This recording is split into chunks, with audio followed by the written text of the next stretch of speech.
আসসালামু আলাইকুম। শুরু করছি আমৃত্যু ভালোবাসি তোকে উপন্যাসের প্রথম পর্ব দিয়ে। কণ্ঠে আছি আমি সঞ্জিতা ছোয়া। 7 বছর পর বাড়ি ফিরেছে খান বংশের বড় ছেলে সাজ্জাদুল খান আবির। বাড়ি ফিরেছে বললে ভুল হবে, বিদেশ থেকে দেশে ফিরেছে আবির। এই 7 বছরে খান বাড়িতে ঘটে গেছে অনেক ঘটনা, যার সাথে সশরীরে যুক্ত নেই আবির, তবে আত্মিকভাবে প্রতিটা ঘটনার সাথে জড়িয়ে আছে সে। আবিরের বাবা চাচা 3 জন। আবিরের বাবা সবার বড়, নাম আলী আহমদ খান। তানভীরের বাবা মেজ, নাম মোজাম্মেল খান। ছোট চাচুর নাম ইকবাল খান। আবির তার বাবা মায়ের একমাত্র ছেলে। মেজ চাচা মানে মোজাম্মেল খানের এক ছেলে এবং এক মেয়ে। ছেলের নাম তানভীর খান, মেয়ের নাম মাহাদিবা খান মেঘ। ছোট চাচার এক মেয়ে এক ছেলে, মিম আর আদিব। এখনো তারা এলাকার যৌথ পরিবারগুলোর মধ্যে শ্রেষ্ঠ। বাড়ির সকলের প্রাণ যেন এক সুতোয় বাঁধা। 5 ভাই বোনের মধ্যে আবির সকলের চোখের মণি। আবিরের জন্মের পর তার বাবা মা দ্বিতীয় সন্তান নেওয়ার কথা চিন্তা করেননি। এইচএসসি পর্যন্ত সে বাড়িতেই ছিল, সবার নয়নের মণি। আবিরের চাঞ্চল্য মেতে থাকতো খান বাড়ি। আচমকা যেন পরিবেশটা পাল্টে গিয়েছিল। 18 বছর বয়সে আবিরের হঠাৎ করে স্কলারশিপে বিদেশ পড়তে যাওয়া।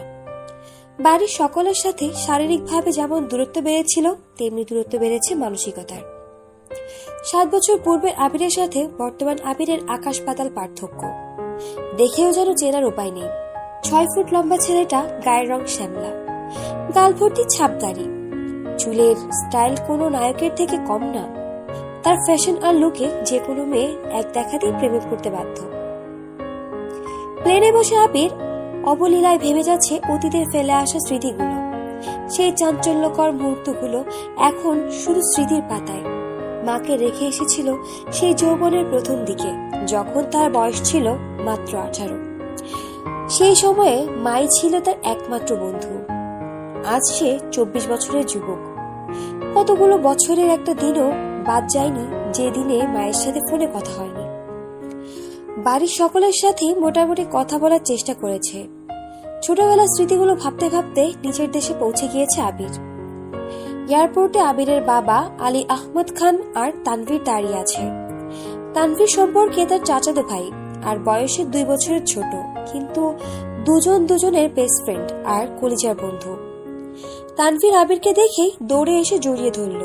এই 7 বছরে একবারের জন্য বাড়ি ফেরেনি আবির, তবে প্রতিনিয়ত কথা হয় আবির তানভীরের। আবির তার আব্বুকে সালাম করে জড়িয়ে ধরে, তারপর বাড়ি ফিরে 3 জন। বাড়িতে যেন হই হই রই রই ব্যাপার। হবে নাই বা কেন, বাড়ির বড় ছেলে এত বছর পর বাড়ি ফিরেছে। রান্নাঘরে ভারী রকমের রান্নার ধুম পড়েছে মা চাচিদের। হঠাৎ দরজায় আবিরকে দেখে সবার মধ্যে হইচই শুরু হয়ে গেছে। আবিরের আম্মু দৌড়ে এসে জড়িয়ে ধরলেন ছেলেকে। আবেগ আপ্লুত হয়ে মাকে জড়িয়ে ধরল আবির। মমতাময়ী মাকে সে 7 বছর আগে ছুঁয়েছিল। আজ এত বছর পর মায়ের ছোঁয়া পেল আবির। মা চাচিদের সালাম করলো। সোফায় বসে ছেলেকে একের পর এক শরবত নাস্তা দিতে ব্যস্ত সবাই। এরই মধ্যে উদয় হলো মিম আর আদির। মিমের বয়স 14 বছর। তার ছোট ভাই আদির বয়স মাত্র 10 বছর। আদি এই বাড়ির সবচেয়ে ছোট। আবির যখন দেশ ছেড়েছিল তখন আদির বয়স ছিল মাত্র 3। ভিডিও কলে দেখতে দেখতে ভাইকে সে একটু একটু চিনে। দৌড়ে এসে জড়িয়ে ধরেছে ভাইকে। আবিরও জড়িয়ে ধরেছে আদিকে। মিম ও আবিরের পাশে বসেছে, খোশ গল্প করছে সবাই মিলে। আদি জিজ্ঞাসা করছে, ভাইয়া আমার জন্য কি এনেছো? আবির যে না উঠতে যাবে, মা চাচিরা উঠতে দিচ্ছে না। আগে শরবত খাবি, তারপর উঠবি। আবির তানভীরের দিকে তাকিয়ে বলল, ওই লাগেজটা নিয়ে আয় তো। তানভীর একটা লাগেজ টান দিতে যাবে, আবির আচমকা বসা থেকে দাঁড়িয়ে, ওটা তো চুবি না। তানভীর সহ বাড়ির সকলে যেন অবাক হয়ে গেল। আবির আবার ঠান্ডা মাথায় বলল, পাশের লাগেজটা নিয়ে আয়। তানভীরও তার কথা মতো লাগেজ নিয়ে আসলো। লাগেজ খুলে যে যার মতো জিনিস বের করছে আর জিজ্ঞাসা করছে, এইটা কার, ওইটা কার। আবির শরবত খেতে খেতে উত্তর করছে। আদির জন্য বিদেশি দামি দামি খেলনা, মিমের জন্য ড্রেস, কসমেটিক্স বক্স, মা কাকিদের জন্য অনেক গিফট, তানভীরের জন্য মোবাইল, একটা ল্যাপটপ, অন্যান্য গিফট। আলাদা আরেকটা ল্যাপটপ আছে। মিম জিজ্ঞাসা করেছে, ভাইয়া এই ল্যাপটপটা কার? এই ল্যাপটপটা কি তোমার? আবির উত্তর দেয়, না, এটা মেঘের। মেঘের মা হালিমা খান জিজ্ঞাসা করলেন, মেঘের ল্যাপটপ কি দরকার বাবা? আবির, ওর তো এসএসসি পরীক্ষা শেষ, সামনে অ্যাডমিশন টেস্ট আছে, অনেক কিছু জানা বা পড়ার প্রয়োজন আছে, মোবাইল দেখে পড়ার থেকে ল্যাপটপে সুবিধা হবে, তাই নিয়ে আসলাম। মিম, আমার জন্য নিয়ে আসতে একটা। আবির অবলীলায় হেসে উত্তর দেয়, তোর 18 বছর বয়স হলে তোকেও কিনে দেব, চিন্তা করিস না। মিম খুশিতে গদগদ হয়ে বলে, ধন্যবাদ ভাইয়া। বাড়ির হইচই শুনে ঘর থেকে বের হলেন ছোট চাচা ইকবাল খান। আবির চাচুকে দেখে সালাম করতে যায়, চাচু বাধা দিয়ে জড়িয়ে ধরেন ভাতিজাকে।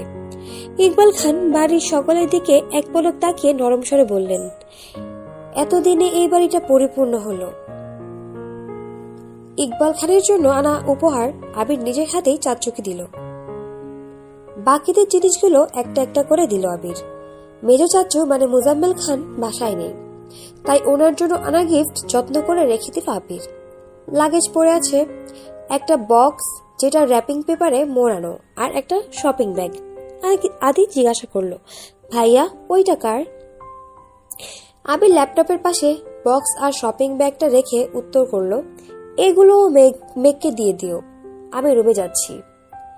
ইকবাল খান এক পলক সবার দিকে তাকিয়ে জিজ্ঞাসা করলো, মেঘ কোথায়? হালিমা খান উত্তর দিলেন, ও তো কোচিং এ গেছে, এতক্ষণে তো চলে আসার কথা। আবির বাকি দুইটা লাগেজ নিয়ে উঠতে যাচ্ছিল, হঠাৎ পেছন ফিরে মায়ের দিকে তাকিয়ে প্রশ্ন করলো, আমি কোন রুমে থাকবো?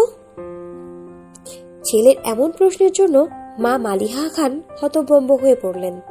তৎক্ষণাৎ স্বাভাবিক হয়ে উত্তর করলেন, তোর রুম তোরই আছে, আজ সকালেই পরিষ্কার করা হয়েছে।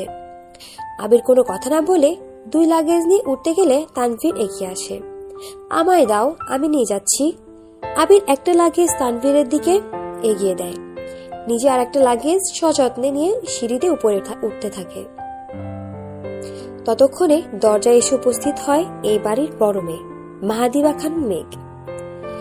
মিম মেঘকে দেখে দৌড়ে এসে বলে, আপু আপু, আবির ভাইয়া এসেছে। মেঘ সিঁড়ির দিকে তাকায়, লম্বা স্বাস্থ্যবান সুপুরুষ দেখি একজন হাতে লাগেজ নিয়ে সিঁড়ি দিয়ে উপরে উঠছে, শুধু পেছনটা দেখা যাচ্ছে। মেঘ ভিতরে ঢুকে সবার হাতে গিফট দেখে এদিক সেদিকে তাকায়। ততক্ষণে আবির নিজের রুমে চলে গিয়েছে। মেঘের মা হালিমা খান মেয়ের দিকে এগিয়ে এসে বললেন, তোর জন্য গিফট এনেছে। মেঘ তাকিয়ে বলে, কি গিফট? হালিমা খান চোখে ইশারা দিলেন। সোফায় রাখা ল্যাপটপের দিকে চোখ পড়ে মেঘের, ছুটে যায় ল্যাপটপের কাছে, জিজ্ঞাসা করে, এটা কি আমার? মিম বলে, হ্যাঁ আপু, এটা তোমার, বক্সটা আর শপিং ব্যাগটাও তোমার। ল্যাপটপটা ঘুরিয়ে ফিরে দেখছে মেঘ, যেন আকাশ কুসুম কিছু পেয়ে গেছে। তারপর শপিং ব্যাগটা একটু খুলে দেখলো দুইটা ড্রেস মনে হচ্ছে। সে ল্যাপটপ আর বক্সগুলো নিয়ে রুমের দিকে চলে যাচ্ছে।